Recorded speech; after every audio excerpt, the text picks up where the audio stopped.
नमस्कार, मैं आलोक कुमार पूर्णिया बिहार से और आज मैं बात करूंगा संयुक्त राष्ट्र संघ के बारे में, यूनाइटेड नेशंस ऑर्गेनाइजेशन। आमतौर पर हम सभी लोग जानते हैं कि 24 अक्टूबर 1945 से ये अंतर्राष्ट्रीय स्तर पर अंतर्राष्ट्रीय समस्याओं को समाप्त करने के लिए, सौहार्द लाने के लिए, शांति के लिए, समृद्धि के लिए काम कर रही है।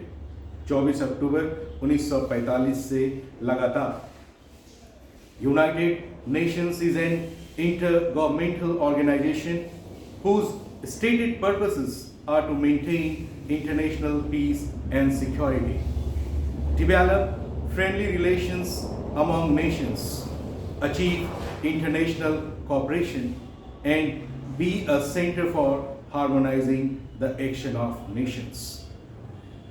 संयुक्त राष्ट्र संघ अपने इसी उद्देश्यों के साथ 24 अक्टूबर 1945 से लगातार काम कर रही है।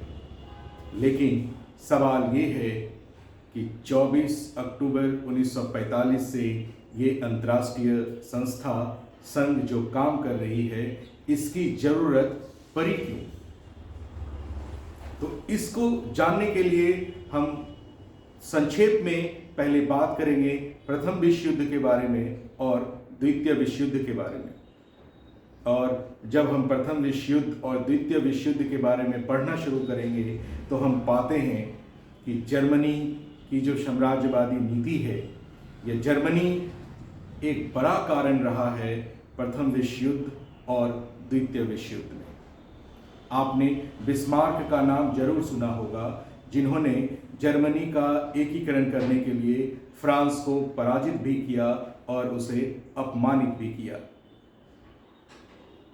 जब तक बिस्मार्क रहे एज ए चांसलर जर्मनी के, तब तक वो किसी भी स्थिति में रूस के साथ भी काफ़ी बेहतर संबंध, मैत्री का संबंध बनाए रखना चाहते थे। लेकिन जब बिस्मार्क ने अपना पद को त्याग किया और विदेश नीति बिस्मार्क के हाथ से सीधे जर्मन के सम्राट कैजर विलियम के हाथों में गई, तो उन्होंने रूस के साथ बिस्मार्क का जो प्रयास रहा था उसको बिल्कुल भी महत्व नहीं दिया। रूस के साथ किए गए पुनर्आश्वासन संधि को समाप्त की, रूस को बिल्कुल भी महत्व नहीं दिया और रूस के विरुद्ध और ऑस्ट्रेलिया के पक्ष में उन्होंने काम किया। नतीजा, पहले तो फ्रांस और बाद में रूस भी जर्मनी से कटुता का व्यवहार अपनाने लगा। पहले फ्रांस, बाद में रूस, और इस प्रकार फ्रांस और रूस को एक साथ खड़ा कर दिया। जर्मन विरोधी रूस और फ्रांस का द्विगुट तैयार हो गया। जर्मनी यहीं तक नहीं रुका। फ्रांस और रूस के बाद अब वो ब्रिटेन को हर स्थल पर चुनौती दे रहा था। मामला चाहे उपनिवेश का हो या फिर नौसेना क्षेत्र का हो, हर एक स्थल पर जर्मनी ब्रिटेन को चुनौती दे रहा था। अब ब्रिटेन के लिए, इंग्लैंड के लिए ये बेहद जरूरी हो गया था कि वो एक ऐसे राष्ट्र के साथ खड़ा हो जो कि जर्मनी का विरोधी हो, और वो राष्ट्र उस समय फ्रांस और रूस था। इस प्रकार से जर्मनी के चुनौती भरे, अपमानित वाले व्यवहार ने फ्रांस, रूस और ब्रिटेन को एक पक्ष पर ला करके खड़ा कर दिया। आप यूं कहें कि यूरोप दो गुटों में विभाजित हो गया, जहां एक तरफ एक गुट में रूस, फ्रांस और ब्रिटेन थे, तो वहीं दूसरे गुट में जर्मनी, ऑस्ट्रिया, हंगरी और इटली जैसे देश थे। यूरोप का दो गुटों में विभाजन हो जाना सिर्फ अंतर्राष्ट्रीय कलह को ही पैदा नहीं किया, बल्कि युद्ध का एक वातावरण का सृजन भी किया और विश्व युद्ध का रूप भी लिया। साम्राज्यवाद की नीति ऐसे तो हम देखें प्रथम विश्व युद्ध के कई सारे कारण हैं, लेकिन एक तत्कालिक कारण में से एक कारण साम्राज्यवादी की नीति के तहत इस प्रकार से है कि आपने बोस्निया एवं हर्जेगोविना का नाम जरूर सुना होगा। अभी ये स्वतंत्र राष्ट्र के रूप में है, लेकिन 1908 ईस्वी में ऑस्ट्रिया ने बोस्निया एवं हर्जेगोविना प्रांत को ऑस्ट्रिया में मिला लिया और इस प्रकार ऑस्ट्रिया और सर्बिया के बीच युद्ध वाली स्थिति पैदा हो गई। संबंध काफी कटुतापूर्ण हो गया। कारण ये था कि बोस्निया एवं हर्जेगोविना में जो लोग थे वो सर्ब जाति के लोग थे, स्लाव जाति के लोग थे, और सर्बिया में भी स्लाव जाति के लोग हैं। सर्बिया किसी भी हाल में, किसी भी सूरत में बोस्निया एवं हर्जेगोविना को ऑस्ट्रिया के चुंगुल से छुड़ाना चाहता था। रूस में भी स्लाव जाति के लोग हैं। रूस ने भी अपनी पूरी सेना, अपनी पूरी शक्ति से सर्बिया को मदद करने का आश्वासन दे दिया। अब सर्बिया की ताकत दुगनी नहीं, चौगुनी नहीं, आसमान में हो गई। नतीजा, बोस्निया एवं हर्जेगोविना वाले क्षेत्र में ऑस्ट्रियाई शासन के खिलाफ आतंकवादी आंदोलन का लंबा सिलसिला चालू हो गया। उसी समय के आसपास ऑस्ट्रिया के राजकुमार फ्रांसिस फर्डिनेंड बोस्निया एवं हर्जेगोविना के प्रांत में घूम रहे थे। कहा जाता है कि सर्बिया के इशारे पर स्लाव आतंकवादी ने उन्हें गोली मार दी। ऑस्ट्रिया ने तत्काल कार्रवाई की और उनसे जवाब तलब पूछा। जब सर्बिया का जवाब संतोषजनक नहीं मिला तो ऑस्ट्रिया ने सर्बिया पर हमला कर दिया। इस हमले को देखते ही रूस तुरंत सर्बिया की ओर से ऑस्ट्रिया पर हमला किया और इसके पहले जो गुप्त संधियां हुआ करती थी उस तहत ऑस्ट्रिया, जर्मनी, इटली ये सब एक गुट के थे। तो देखते ही देखते जर्मनी भी इस युद्ध में कूद गया। यानी कि शुरुआत ऑस्ट्रिया ने की सर्बिया पर हमला करके। रूस ने सर्बिया का साथ देने के लिए सर्बिया की ओर से लड़ा और इसको देखते हुए जर्मनी ऑस्ट्रिया की मदद करने के लिए जो संधि हुई थी, गुप्त संधियां, उन संधियों के अनुसार जर्मनी भी ऑस्ट्रिया की मदद करने के लिए युद्ध में कूद पड़ा। और जर्मनी उसी समय बेल्जियम पर भी हमला करता है। इसे देख करके ब्रिटेन घबरा जाता है, उसे असुरक्षा महसूस होती है। नतीजा, ब्रिटेन भी फ्रांस, रूस के साथ सर्बिया की तरफ से जर्मनी के विरुद्ध युद्ध में शामिल हो जाता है। देखते ही देखते एक छोटा सा युद्ध विश्व युद्ध का रूप ले लेता है। विश्व युद्ध में प्रथम विश्व युद्ध 1914 में शुरू हुई, 1918 में समाप्त हुई और इस युद्ध में जो ह्रास हुआ, जो हानियां हुई, उसका अंदाजा लगाना भी मुश्किल था। पूरे अंतर्राष्ट्रीय पटल पर एक सौहार्द, शांति, समृद्धि, विकास को फिर से पुनर्बहाल करने के लिए लीग ऑफ नेशंस की स्थापना हुई और ऐसा उम्मीद किया गया कि ये लीग ऑफ नेशंस इस प्रकार से काम करेगी कि फिर से विश्व में दूसरा इस प्रकार का भयानक युद्ध नहीं होगा, यानी कि दूसरा विश्व युद्ध नहीं होगा। लेकिन लीग ऑफ नेशंस कितना काम कर पाई ये हम सभी जानते हैं। जब प्रथम विश्व युद्ध समाप्त हुआ उसके बाद वर्साई की संधि हुई और वर्साई की संधि नहीं हुई बल्कि यूं कहिए आप कि रूस, फ्रांस और ब्रिटेन के द्वारा, अमेरिका के द्वारा इन संधियों को जर्मनी पर थोप दिया गया। जर्मनी को अपने स्थल के बड़े भूभाग से हाथ धोना पड़ा। उपनिवेशिक शक्तियां समाप्त कर दी गई, सेनाएं सीमित कर दी गई और क्षतिपूर्ति का जो भार जर्मनी पर थोपा गया, ये संधि, वर्साई की संधि जर्मनी को पंगु बना दिया। मन में प्रतिशोध की भावना से जर्मनी अपने आप को तैयार करता रहा और अब साल आया 1939 का, जब जर्मनी ने पोलैंड पर आक्रमण कर द्वितीय विश्व युद्ध का शंखनाद कर दिया। प्रथम विश्व युद्ध में भी जर्मनी कारण बना अपने साम्राज्यवादी नीतियों के कारण, और प्रथम विश्व युद्ध के बाद जब वर्साई की संधि में जर्मनी पंगु बना, काफ़ी अपमानित हुआ, तो इस अपमान का बदला लेने के लिए मन में जो प्रतिशोध था, प्रतिशोध की भावना की जो उबाल थी, पोलैंड पर आक्रमण कर उन्होंने द्वितीय विश्व युद्ध के रूप में शंखनाद कर दिया।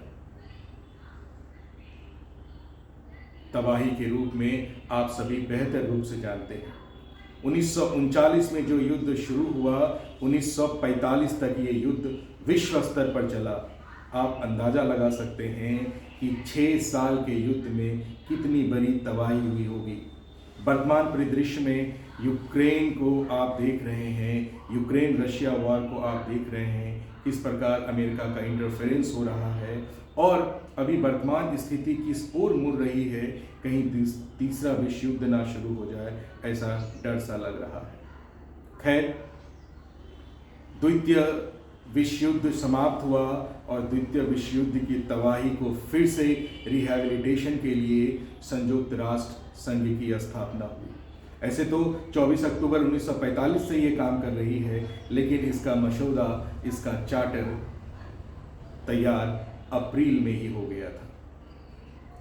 अमेरिका के सैन फ्रांसिस्को शहर में 50 देशों ने मिलकर के उस चार्टर को तैयार किया कि किस प्रकार से एक ऐसे ऑर्गेनाइजेशंस बनाए जाएं जो कि इस युद्ध के बाद देशों में हुए रिकंस्ट्रक्शन एंड रिहैबिलिटेशन के लिए काम करें। और जो मसौदा अप्रैल में तैयार हुआ, जून में भी मीटिंग हुई, और परिणाम जब द्वितीय विश्व युद्ध 2 सितंबर को समाप्त हुआ 1945 में, 24 अक्टूबर 1945 से ये संस्था, एक अंतर्राष्ट्रीय संस्था काम करने लगी।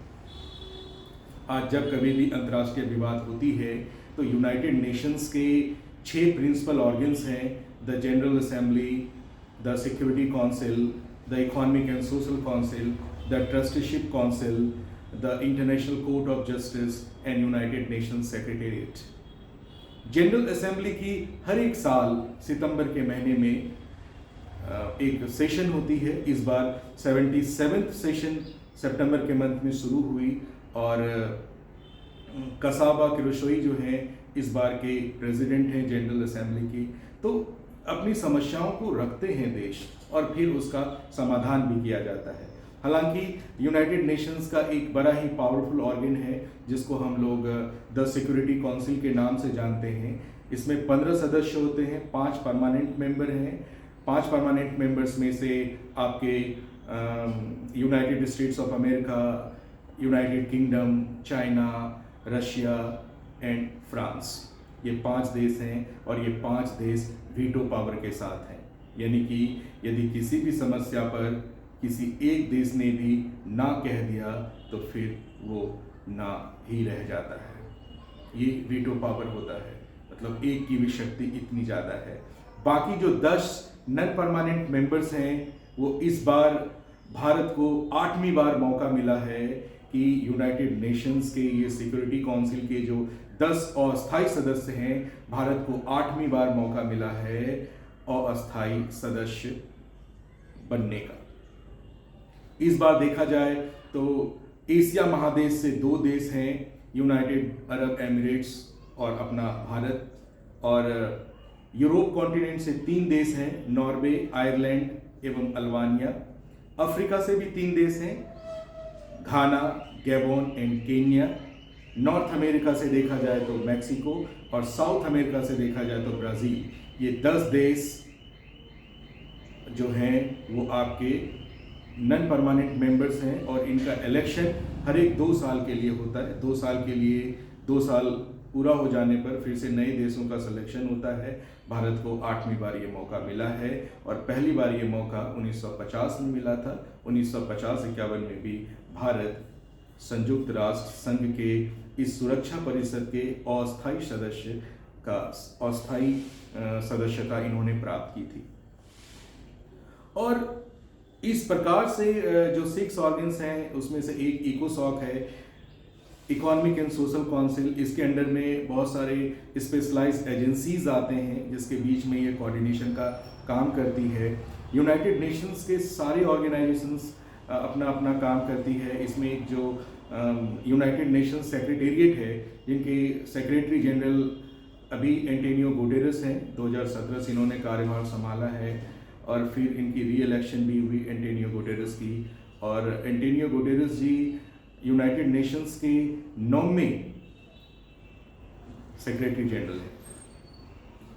हम यदि बात करें स्पेशलाइज्ड एजेंसीज की, यूनाइटेड नेशंस के स्पेशलाइज्ड एजेंसीज की जो कि काम करती है, उसमें से महत्वपूर्ण हैं जैसे FAO, food and agriculture organization, IFAD, international fund for agricultural development, ILO, international labour organization, IMF, international monetary fund, ICAO, international civil aviation organization, IMO, international maritime organization, ITU, international telecommunication union, WHO, world health organization, WMO, world meteorological organization, WTO, world tourism organization, WBG, world bank group, WIPO, world intellectual property organisation,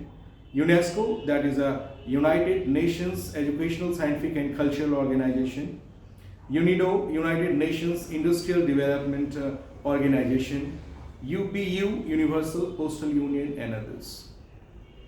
ये जो 15 specialised agencies हैं जिसको इकोसॉक, economic and social council coordinate करती है, और जो United Nations के 6 ऑर्गन हैं, ये सभी मिलकर के द्वितीय विश्व युद्ध के बाद जो एक अंतर्राष्ट्रीय संस्था संयुक्त राष्ट्र संघ 24 अक्टूबर से जो काम कर रही है, इसके 6 ऑर्गन हैं।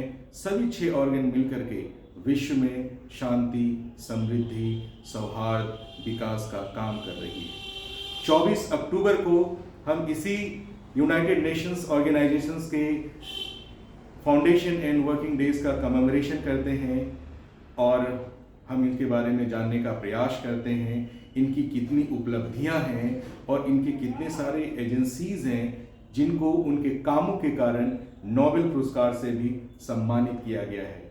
आप सभी इनके बारे में जरूर जानें, पढ़ें और एक दूसरे को जानकारी भी साझा करें। बहुत बहुत धन्यवाद।